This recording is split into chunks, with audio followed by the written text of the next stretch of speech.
Salut les amis, bienvenue dans ce react, dans ce débrief à chaud du match de l'équipe de France qui s'est soldé par un match nul un partout contre l'Autriche.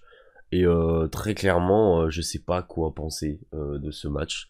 Euh, pff, Entre une équipe de France qui a été faible, des joueurs qui ont montré une fébrilité encore jamais égalée, euh, des, des joueurs qui n'ont pas envie, une équipe de France où très clairement on a vu une Mbappé dépendance à la fin du match, et il a failli nous donner la victoire d'ailleurs.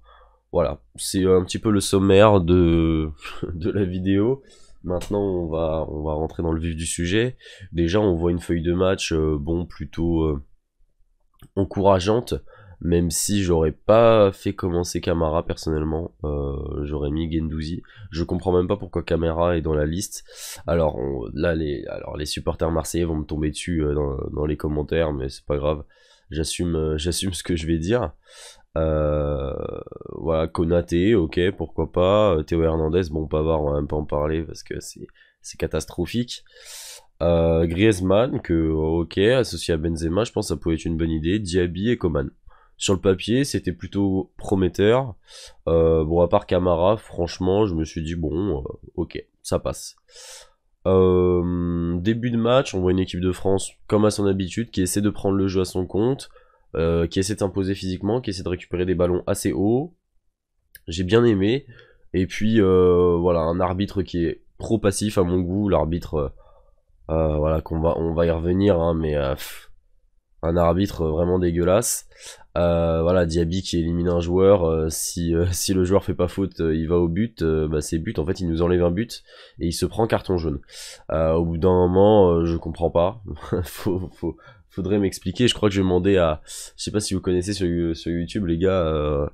Je regarde un arbitre, je me rappelle plus de son pseudo vraiment, mais je kiffe ses vidéos. Et c'est un arbitre qui filme ses matchs et qui les remet. Je crois que c'est Raka ou quelque chose comme ça. Donc il faudrait que je lui demande parce que franchement, il y a des choses que je ne comprends pas dans le football. Le mec il va au but, il lui fait un tacle, il lui fait un tacle dévastateur qui l'empêche d'aller au but, sachant qu'il arrive tout seul face au gardien et il n'y a pas rouge. Je comprends pas. Bref, on voit une équipe de France conquérante et puis petit à petit. On voit des joueurs qui perdent confiance, qui n'arrivent pas à se trouver, des attaquants plus fantomatiques. On a vu un Coman assez stérile avec le ballon, même si on est bien d'accord que l'Autriche a super bien défendu et Coman a essayé de bouger. Et ça a bien été le seul quand même, avec KB qui au bout d'un moment fait une belle frappe. Le gardien qui était en état de grâce ce soir de l'Autriche, j'ai même pas retenu son nom, c'est pour vous dire. Et puis on commence à s'endormir. Voilà, l'Autriche qui nous endort, qui impose son jeu, voilà, un peu ennuyant, un peu sur de la contre-attaque. Et puis voilà, sur une perte de balle, on se retrouve à prendre un but qu'on ne doit jamais prendre dans le dos de Camara, comme par hasard, et de Saliba. Bon bah voilà, on se prend un but un petit peu contre le cours du jeu, hein, voilà. Et on se fait mener 1-0 assez vite avant la mi-temps, et une équipe de France sans réaction. Ça m'a troué le cul, c'est qu'on a trouvé une équipe de France vraiment sans réaction. Ça veut dire bah, que Griezmann, derrière, aucune réaction, aucune hargne. Chouameni pareil. Bon, Chouameni, il a fait des belles. Il a vraiment cassé des lignes, donc je vais pas tomber dessus. Je vais pas lui tomber dessus. Il a essayé de faire son match. Mais Camara, catastrophique, hein. Très clairement catastrophique, que ça soit dans les transitions, que ça soit dans le placement défensif, que ça soit dans le placement offensif. Vraiment, je l'ai trouvé catastrophique. Il n'y a pas d'autre mot, catastrophique. Tout le match, hein. Donc voilà. Deuxième période, j'ai dormi. Franchement, j'ai dormi jusqu'à la 80e. Jusqu'à l'entrée de Kiki, le sauveur. Donc les supporters marseillais vont me dire ouais suceur et tout, bon pas de souci. En attendant c'est le seul qui bouge son cul, hein. Et bah Kiki qui nous plante, qui plante et sur une belle passe d'Enkoukou d'ailleurs qui a fait une très bonne entrée. Il mériterait un peu plus de temps de jeu.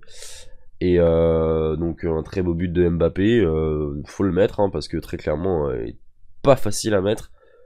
Et derrière bah on voit bien que il y a de la Mbappé dépendance comme je l'ai dit et très clairement sans lui c'est pas la même équipe, c'est pas la même animation offensive, c'est pas la même transition, c'est pas la même dangerosité devant la cage. Excusez-moi les gars, je suis un peu malade.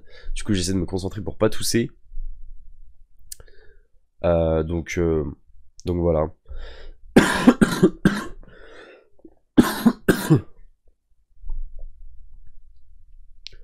J'ai vu une fin de match vraiment tout autre. En fait, j'ai vu 10 minutes, j'ai l'impression que c'était pas le même match, avec une équipe de France transcendée par un joueur. Très clairement, j'ai pas trouvé... j'ai trouvé une équipe de France très faible, que ça soit même contre le Danemark ou contre la Croatie. On termine 4ème du groupe, alors, il reste encore 3 matchs, mais il va falloir vraiment un miracle pour terminer premier déjà. Et puis un autre miracle pour terminer 2ème et se qualifier. On est à 2 points, la Croatie est à 3, est à 3 points. Et l'Autriche est à 4. Ouais, c'est ça, l'Autriche est à 4. Et merde. Et le Danemark est à 6. Écoutez, moi je pense très clairement que lundi contre la Croatie, il va falloir aligner l'équipe type. Arrêter de faire jouer des joueurs comme Camara, comme Pavard. Très clairement, Pavard, je ne comprends pas pourquoi il est sur le terrain. J'ai jamais vu un défenseur aussi dégueulasse que lui. Franchement, frérot, si tu veux devenir ailier droit, parce qu'il a une bonne frappe, il a fait une bonne frappe au bout d'un moment, vas-y, essaie de te reconvertir, mais arrête d'être défenseur, mon gars. Des fois, c'est même limite, c'est Diaby qui revenait défendre sur lui, quoi. D'ailleurs, Diaby, on en a pas parlé, je l'ai trouvé plutôt intéressant. Il a essayé d'apporter ce qu'il pouvait apporter, donc bon. Il n'a pas été étincelant non plus, mais il a essayé d'apporter. Pour moi, il y avait de l'envie, donc déjà, ça suffit à ne pas lui tomber dessus. Et très clairement, défensivement, c'est faible. Hein. C'est très très faible.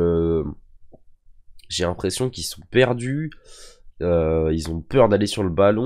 On sait pas trop qui doit y aller ou pas. Ça va que c'était Arnautovic en face, mais le jour où ça sera Cristiano, que ça sera De Bruyne, ou qu'il y aura des joueurs comme ça va pas être la même chose. Donc va falloir vite trouver des solutions pour Deschamps. Parce que là, continuer avec Saliba et Konaté, ça va devenir très vite limité. Désolé les gars, je fais beaucoup de coupures parce que voilà, je suis malade, je pense que ça se voit.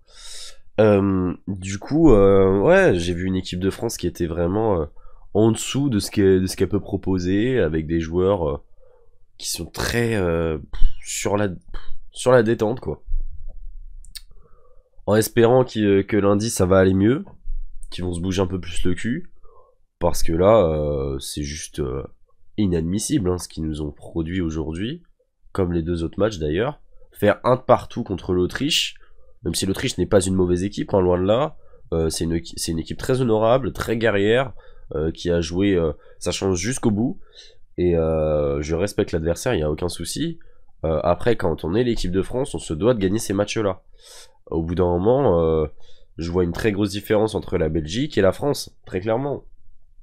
Je vais pas comparer les deux nations parce que ça n'a rien à voir, mais au bout d'un moment, quand je vois que la Belgique elle est menée 1-0 contre une équipe de Pologne qui est plutôt valeureuse, et là, nous, on tombe pareil contre une équipe très hargneuse de l'Autriche, on n'arrive pas à planter, à part quand Kiki rentre, au bout d'un moment, il faut se poser des questions.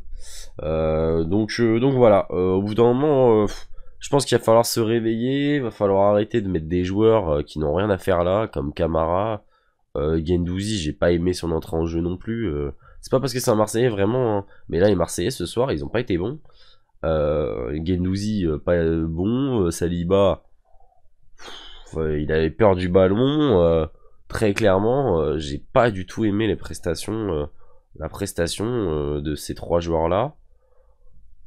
Pavard, mais je le compte même pas parce que pour moi déjà il est sur la feuille de match, je sais qu'il a fait un mauvais match. Donc voilà, très clairement j'espère une réaction lundi, j'espère qu'on va réussir à relever la tête parce que ça devient plutôt inquiétant. Après la France n'a jamais fait des mois de juin exceptionnels, comme on a pu le souligner à la télé ou même si vous regardez l'équipe de France en général. Mais il faut se préparer parce que la Coupe du Monde c'est pas cet été, c'est en décembre. Donc voilà, faudra bien se préparer en club et ne pas oublier que c'est une Coupe du Monde comme les autres, qu'il faudra aller chercher quelque chose et que on se doit d'aller chercher des très bons résultats contre n'importe qui, si on veut gagner une compétition, et battre des équipes comme l'Autriche, même si j'ai tout le respect du monde pour l'Autriche. Voilà les gars. Bon, écoutez, je sais que ça fait longtemps qu'on s'était pas vu pour une petite vidéo, j'attendais juste un match propice, j'attendais juste ces 3 premiers matchs pour faire un petit débrief, et écoutez, on se retrouve lundi pour un autre débrief. Allez les gars, c'était Enzo pour Editions TV, ciao.